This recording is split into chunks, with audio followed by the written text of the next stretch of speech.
अस्सलाम वालेकुम गाइस, क्या हाल चाल है? सब ठीक ठाक है। उम्मीद है सब ठीक होंगे इंशाल्लाह। आज मैं नोट कॉइन के बारे में इन्फॉर्मेशन आपको दूंगा और बताऊंगा कि नोट कॉइन करने क्या वाला है और कर क्या रहा है। इन दो चीज़ों का अगर हमें पता चल जाए तो हमें ट्रेड करनी आसान हो जाती है। कोई भी नया टोकन आए उसमें एंट्री ना बनाया करें। अभी हमारे व्हाट्सएप पे बहुत ज़्यादा मैसेजेस आ रहे हैं कि नोट कॉइन के बारे में हमें इन्फॉर्मेशन दें कि ये क्या करेगा अभी। तो ज़ाहिर बात है कि उन्होंने हमारे चैनल को अभी न्यू सब्सक्राइब किया है, तो इसलिए उनके लिए ये मैं वीडियो क्रिएट कर रहा हूँ ताकि उनको पता चल सके कि हमारी स्ट्रेटजी क्या है। हम प्यारे भाइयों किसी भी नए टोकन को बाय करते ही नहीं है। सबसे पहले तो हम ये देखते हैं कि कोई भी नया टोकन आए वो टॉप 100 से बाहर कितनी देर में निकलता है, ठीक है।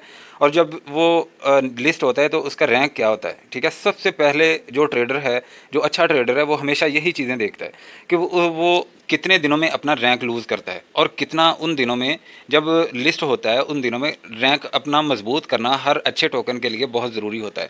तो जो टोकन ऐसे फरलू आते हैं टोकन मतलब पैसा बनाने के लिए, उनको रैंक से कोई मतलब नहीं होता। उनको ये होता है कि बस हम पैसा कमाएं और बस खली बल्ली, ठीक है।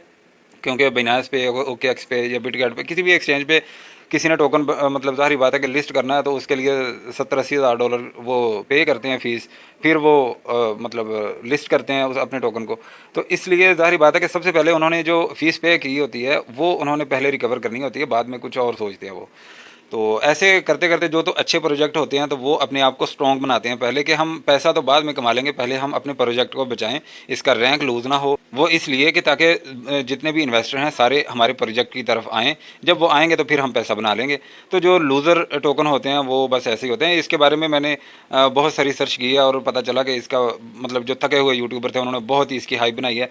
तो गेमिंग प्रोजेक्ट जो होते हैं ये तो काफ़ी अरसा सोए रहते हैं। जब उठते हैं तो एक बार उठते हैं, पंप लगा के एक छोटा सा बैठ जाते हैं। जब पूरे के पूरे गेमिंग प्रोजेक्ट की रैली आती है तो फिर सारे के सारे पंप होते हैं, अच्छे तरीके से होते हैं। लेकिन वो कभी कभार आती है। कभी कभार जो रैली आती है मतलब किसी प्रोजेक्ट की, तो वो उसमें कोई मज़ा नहीं आता ट्रेड का। तो इसलिए नए प्रोजेक्ट से हमेशा दूर रहा करें। अगर आपने बाइक कर भी लिया है तो चलें, कोई भी फिर भी कोई मसला नहीं है, टेंशन वाली कोई बात नहीं है, ठीक है। अभी मैं आपके साथ शेयर कर देता हूँ कि इसने गिरना कहाँ पे है। अगर तो आपने इसमें लाजम हर सूरत बाइंग करनी ही है तो फिर आप इस प्राइस का वेट करें, 005934। यहाँ पे ये गिरेगा। हो सकता है कि इससे भी एक पॉइंट नीचे गिर जाए, 58 पे चला जाए। तो यहाँ पे इसकी पहली बाइंग करें आप। और दूसरी बाइंग आपने तब करनी है जब ये वाला इसका ऑल टाइम लो है जो 000779, जब इसके आसपास आए, ठीक है। हालांकि मुझे लगता नहीं है कि इतना बड़ा ये लो लगाएगा, लेकिन मैं आपको इसलिए कह रहा हूँ कि अगर आप यहाँ पे भी इसकी बाइंग करेंगे ना तो आपका डीसीए बड़ा ज़बरदस्त हो जाएगा। और इसने पंप कहाँ तक लगाना है सबसे पहले मैं आपको ये बता देता हूँ। असल में जो न्यू प्रोजेक्ट होता है ना उसका चार्ट भी हमें ना मतलब ये बहुत मुश्किल से सामने आपके लाना पड़ता है।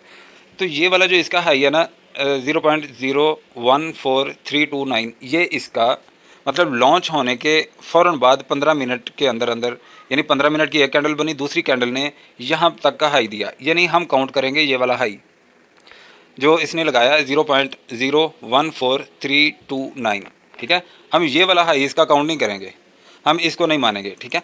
अभी इसने अपनी लाइफ का जो पैदा होते ही ये वाला जो हाई लगाया हम इसको काउंट करेंगे। लेकिन इस टाइम पे ये हाई कहाँ तक लगाएगा वो मैं आपको दिखा देता हूँ। ये वाली प्राइस है 0.007507। अगर आपने पहली बाइंग यहाँ पे करनी है ना 0.005934, यहाँ पे आपने इसकी सेलिंग कर देनी है 0.007507। यहाँ पे आपने इसको सेल करके हमेशा के लिए बाहर निकल जाना है। अगर आपकी इसके ऊपर बाइंग है तो फिर आप इसे होल्ड कर सकते हैं, ठीक है। क्योंकि इतना भी बुरा प्रोजेक्ट नहीं लगा मुझे कि ये आप देख सकते हैं। मैं आपको दिखाऊं कि वनडे कैंडल चार्ट में आपको लेके चलता हूँ कि 4 दिन हो गए हैं इसको लॉन्च हुए, ठीक है। आज चौथा दिन है, लेकिन फिर भी 115 इसका रैंक है इस टाइम पे। तो इसका क्या मतलब है कि कहीं ना कहीं ये प्रोजेक्ट अपने आप को स्ट्रॉन्ग बनाने में लगा हुआ है। इतना बड़ा क्रैश तो नहीं है, लेकिन फिर भी एक ट्रेंड सा आप ये देख रहे हैं कि वन डे कैंडल चार्ट में ये बन रहा है। और 4 आवर में हम देखते हैं कि यहाँ पे ज़्यादातर हमें रेड कैंडल ही बनती हुई दिखाई दे रही हैं, ठीक है। ये आप देख सकते हैं कि यहाँ पे एक ट्रेंड सा बना हुआ है कि इस मतलब ये नीचे जाता ही जा रहा है। तो इसलिए आपसे रिक्वेस्ट है कि नया टोकन जो हो उसमें एंट्री ना बनाया करें। और अगर आप सोचेंगे कि लॉन्ग टर्म के लिए, तो प्यारे भाइयों ये लॉन्ग टर्म के लिए मेरे हिसाब से तो नहीं है। अगर आप होल्ड करना चाहते हैं तो आपकी मर्ज़ी है। लेकिन जो अच्छे प्रोजेक्ट हैं उनकी तरफ आप ध्यान दें, जैसे सोलाना है, बिटकॉइन है, चेन लिंक है, जिनका कोई फ्यूचर भी है। 100% आप मेरी राय से बिल्कुल इख्तलाफ कर सकते हैं, ठीक है। अगर वीडियो अच्छी लगी है तो लाइक करें, सब्सक्राइब करें और अपने दोस्तों के साथ भी शेयर करें ताकि उनका भी ज़्यादा से ज़्यादा फ़ायदा हो। मिलते हैं नेक्स्ट वीडियो में इंशाल्लाह। अल्लाह हाफिज़।